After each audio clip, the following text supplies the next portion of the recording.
This is the second video of our inverse operations to find different pieces of a triangle. In this video, we are going to be solving a right triangle fully. So I'm going to be using our inverse ratios that I explained how to use just calculator based in the first video. And now I'm going to put it into action when you're given a diagram.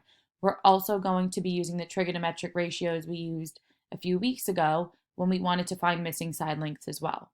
So to truly understand how these inverse operations work is I put this triangle back from the last notes into this example. And if I want to find the measure of angle A, I have to determine does sine, cosine, or tangent seem to make the most sense. Now, looking at this example, I would think that tangent makes the most sense because I have an opposite side length as well as an adjacent side length. So I can go right ahead and not worry about finding AB at all and use that comparison to find the missing measure of angle A. And what that work would look like is what I did up here. You'd be typing in the inverse tangent of -1, and then you'd be comparing the ratio of what tangent really is, which is 5/12. And if you plug that into the calculator, the inverse tangent of 5/12, and hit enter, we're going to have about 23 degrees, since for this example, I'm just going to round to the nearest degree, and that's where this 23 came from. Now, to use sine and cosine to find the measure of angle A, you would have to know what the length of AB is, which you could only do once we figure out what this missing angle is here. Now, to show how we're going to be using it in our examples for our homework, we're going to be solving all of the missing pieces of a triangle. So that means you're probably going to have to solve for 2 missing angles as well as a missing side length. Now I'm going to start with the angles first because then that will help us later solve for a missing side. So to start, just like in this top example, I'm going to solve for angle B now. Same position as A, it's just now angle B. And when I do that, I'm going to be using tangent again because I have an opposite as well as an adjacent side. So what I would be typing, showing for my work, I'd be saying the tangent of -1, and then the comparison of the sides for tangent is 8/16, which is just 1/2. So I'm going to simplify that down. And whatever that equals in the calculator, that will be the measure of angle B. And I'm going to round to the nearest tenth. So in my calculator, I would be typing in the inverse tangent of 1/2, which is going to be 26.6 degrees. 26.6 degrees. Now to find the last missing angle, so let's just say that this is the measure for B. The last missing angle is angle A. Now you could go into the work and say the inverse tangent, or if I already have 90 degrees and 26.6 degrees, I could just say 180 minus 90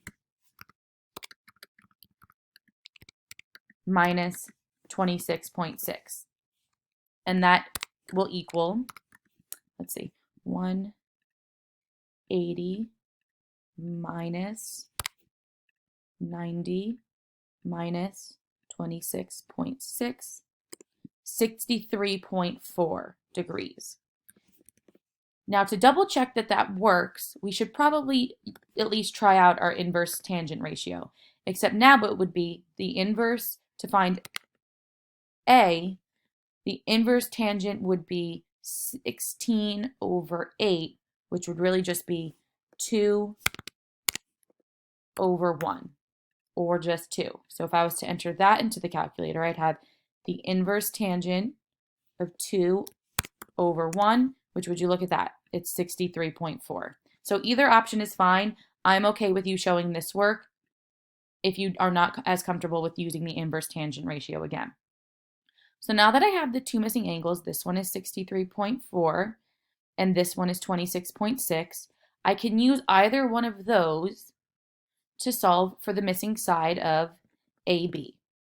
Now, if we remember how to solve for a missing side, we're either going to use sine, cosine, or tangent. For me, I'm going to use this angle measure of 26.6, and I'm also going to use cosine. Why am I going to use cosine? I'm going to use that because I'm going to use the adjacent side over the hypotenuse, which is cosine. You could use sine, which would then be 8 over the hypotenuse, but just for preference, I'm going to use cosine. And for cosine, remember when we were going to be solving for the angle measure, we know that the cosine of 26.6, let's actually insert a math equation. Cosine of 26.6 is going to be equal to adjacent, which is 16 over x, and x is going to be representing AB. And then thinking back to the prior lessons, we would then say x times the cosine, so let's enter another equation in, we'd be saying x times the cosine of 26.6 is equal to 16, and then x would be equal to 16 over the cosine of 26.6. And all I'm doing right now is a bunch of inverse operations. So I cross multiplied and then I divided cosine of 26.6 from 16 to get x by itself. And then we'd go into the calculator and we would type in 16 divided by the cosine of 26.6 and hit enter. And we'd have about 17.9 for our missing side length of AB. Now, if you want to keep watching, I'm going to show another example. However, you don't. At this point, you can go ahead and start the homework if you wish. In the second example, it's the same idea. We're going to be solving for the whole triangle, except now I gave you the hypotenuse length, which is fine. So if I want to solve for the measure of angle A first, because I like to solve for the angles first. I guess I could put measure of angle A. I'm going to enter in an equation. Measure of angle A is going to be equal to, if I'm looking at what I can use, I'm probably going to use the inverse cosine because I have an adjacent and a hypotenuse. So I would then type in cosine -1, and then my comparison of the sides would be 10 over 12, which, yes, you can simplify that fraction. And then I'm going to go right into my calculator, and I'm going to say the inverse cosine 10 over 12 is about 33.6 degrees. Now to find the measure of angle B, what we could use is either inverse operations, or we can just say 180 minus the 90 degrees that is already given right here, minus the 33.6 degrees that we just found. So I'd go into my calculator and I would have 180 minus 90 minus 33.6. And that means I'm left with 56.4 degrees. And make sure to include the degree symbol. I'm just being lazy with the inserting of equations.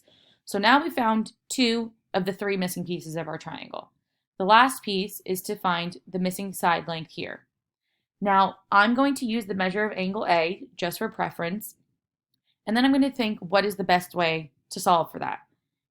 For me, I'm going to use tangent because I see I have an adjacent side, and I know that this side length here is opposite from the angle that I'm using. So I would be saying the tangent of, what is measure of angle A? 33.6 is equal to the opposite side. I don't know what that is. So I'm going to label that as x again, over 10, which is the adjacent side. Now you could use sine if you wanted to, and if you're using A as a reference, you could say the sine of 33.6 is equal to x over the hypotenuse of 12, and you should still get the same answer. For me, again, just preference, I chose tangent. And then we're going to cross multiply. So we're going to have 10 times the tangent of 33.6 is equal to x. And I can, at this point, go right ahead and plug that into my calculator. So I can say 10 times the tangent of 33.6 and hit enter. That means my missing side is about 6.6 units long. Now again, these images that you're going to be using aren't always drawn to scale because, hello, this is clearly not shorter than this side length here. So just be mindful that not all of the images will be drawn to scale. I hope this video was helpful, and good luck with your homework.